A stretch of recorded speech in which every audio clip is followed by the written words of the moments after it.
Hey Frag fam, Corbin here again from Northwest Scent. So as we're creeping closer and closer to summer, we're going to start seeing fragrance houses releasing their new summer fragrances. And so with those new releases comes one from Maison Christian Dior. This is a brand new release in their Privé or exclusive line of fragrances. So the same line that has Ambre Nuit, Fave Delicious, and then of course the new Tabacaleur, which just got released a few weeks ago. So this is the next release in that same line, brand new. I don't know the exact release date just yet, but it should be on shelves well before this coming summer. So if you guys are interested in hearing about this brand new release from the Privé line at Christian Dior, please stick around. But first, let's roll that intro.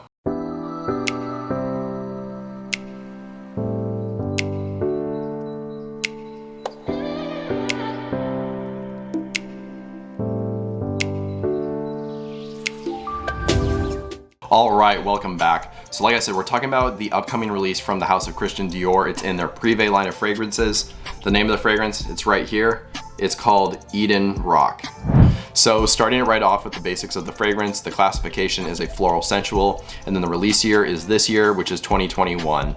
Now we're also going to talk about the packaging and the presentation on this fragrance a little bit too, just because again, it is in their Privé line, which you're paying more money for. So usually you might want to see what you're getting when you're paying that much money. So I have the 250 milliliter size bottle, which if you're familiar with the Privé line over at Christian Dior, then you'll recognize this cylindrical packaging right here.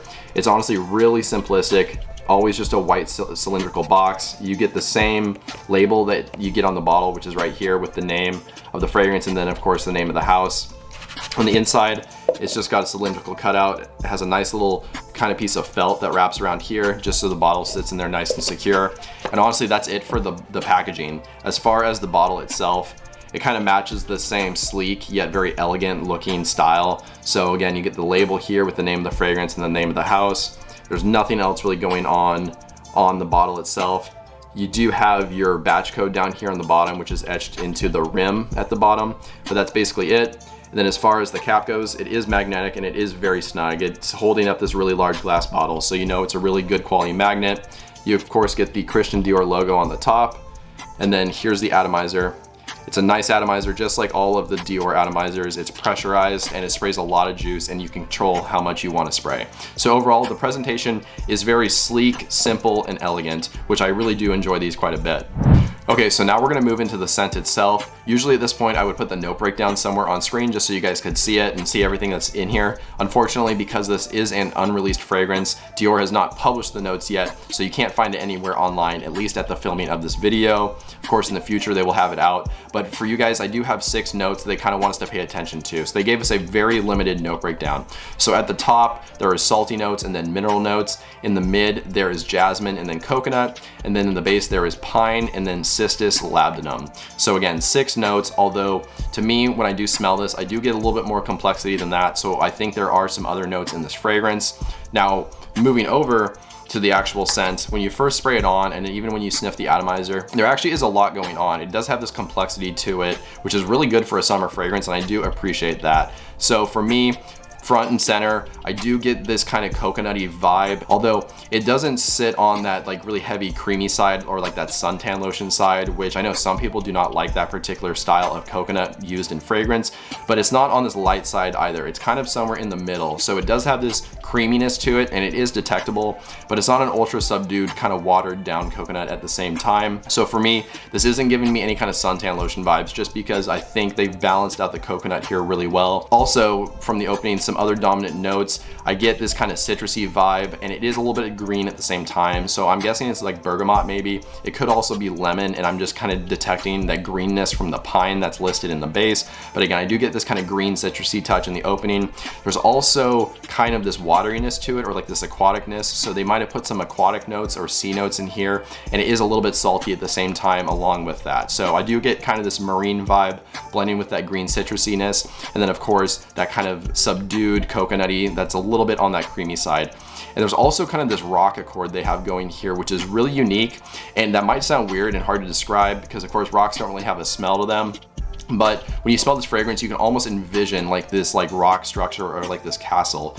And I think that's actually a really good thing they've accomplished here, because basically the goal of this fragrance was it's commemorating the 150th anniversary of the Hotel Eden-Roc, which is located in the French Riviera. And they've done a great job kind of evoking this warm coastal Mediterranean town with this like stone structure basically. And so I think that's what they're going for here with these mineral notes, and they've done a really good job. So once you get into the mid and then dry down of this fragrance, you really lose that fresh side to it. I actually do have the dry down on my wrist right here because this was my scent of the day. But like I said, you lose that freshness, and that's after about the 30-minute mark. So those citruses and then those C notes, they go away for the most part. You still are left with the salty side to the C notes, but again, the watery side of it has really just all about disappeared.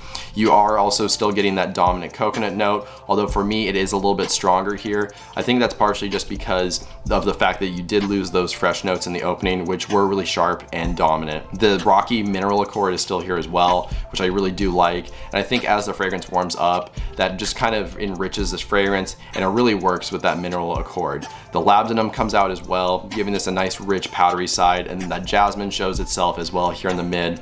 And to me, the jasmine, it's not an ultra feminine or like super powdery jasmine note. It kind of is this like fresh white floral, and I think it works really well. It's a pretty unisex floral note, so even if you're not a huge fan of florals like I am, you still might enjoy this fragrance because again, it's not in a super dominant role. I do get that pine actually here as well. The fragrance has gotten a little bit greener and almost like this woodiness going on, even though it has warmed up and gotten fresher. So I think the fact that the pine is there to kind of offset that rich sweetness, it does make this thing a little bit easier to wear in the warmer weather. Otherwise it would just be too rich and almost like too thick and creamy. So overall, it does warm up a little bit in that mid and dry down, but I do still think it is a good summer fragrance. It is not a heavy fragrance by any means. So even in that far dry down, when it is on that creamy, sweet, almost powdery side, it's not heavy. This thing does still wear quite light, and you can tell it is definitely a summer fragrance. As far as what I think of this fragrance, I do think it smells really nice, and it does smell very high quality, and they definitely accomplished what they were going for with this fragrance. It does kind of evoke that imagery of being on the French Riviera in the Mediterranean, you know, along the coast. However, this wasn't a fragrance that blew my socks off or absolutely amazed me. There are other fragrances that I've talked about more recently that really did wow me, and I enjoyed them a ton. This isn't one of them. It smells good, and I'm not mad that I bought it per se, but it's not something that blew me away. From my expectations, I was actually a little bit let down, so I think it did not exceed my expectations. Again, it does smell nice, and I'm not saying it smells bad, but it's nothing that absolutely blew me away. So this isn't something that I would recommend you guys like must go out and get right when you can. Of course, sample it if you want, and I think a lot of people watching this video might enjoy it, but it's not something that, in my opinion, is gonna blow a ton of people away. So all in all, it's a good release, but in my opinion, not a great release. As far as situations when you can wear this fragrance, I think it is pretty versatile. It does have a casualness to it. Maybe that's just coming from the coconut, giving you kind of this laid back vibe, and it does have those citruses. So I think it can be kind of a fun kicking around the house fragrance, or something when you're going out to the beach. But it does have a classiness to it as well. So I do give it props for versatility. You can wear this in most situations, in my opinion, during the summer. And I think it is basically down the middle unisex. So if you're a guy and you like ultra masculine fragrances and you can only wear stuff that smells masculine, you're not gonna enjoy this fragrance. It does not have an ultra masculine feel to it, but it's not an ultra feminine fragrance either, in my opinion. They've balanced some of these masculine and feminine notes into a perfectly unisex fragrance, in my opinion. As far as longevity as well, and just talking about performance, so far I've only worn it, I did one test spray a couple of days ago, and then of course I wore it today. I got about 6 to 7 hours, so nothing crazy, but nothing like completely terrible at the same time. I think for a summer fragrance and the style of fragrance that this is, it has good performance, but it's nothing crazy. Well, there you guys go. That was my initial review of the new release from Christian Dior, Eden-Roc. If you guys enjoyed this video, or if you learned something, I would really appreciate dropping a like just to show your support, and then that way more people can see my videos on YouTube. Additionally, if you want to write a comment, maybe just letting me know your thoughts, as well as maybe some new video ideas or topics, that would be great too. And since you're down there doing all that stuff, if you have not already, if you could subscribe and hit the bell notification, that would be amazing. That way you stay up to date on new videos whenever they get released going forward. But with all that out of the way, that's all I really have for you guys today. So I hope you have a good one. Stay healthy, stay wealthy, and smell great.